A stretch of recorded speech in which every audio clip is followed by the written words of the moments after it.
अरे मेरा भाई आ गया।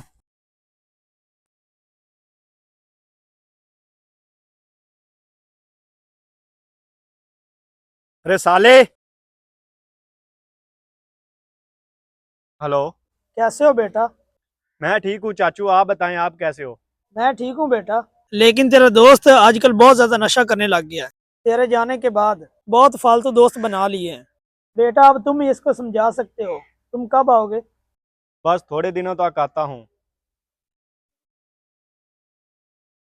अपनी जिंदगी क्यों खराब कर रहा है? अच्छे दोस्त बनाना, इन नशइयों के साथ क्यों रहते हो? तू बाहर से एक दोस्त मतलब मेरे लिए आया है। अबे साले, दोस्त कौन है? तू भाई है मेरा। तेरे साथ हमेशा खड़ा रहूंगा और हर बुरे काम से तुझे रोकूंगा।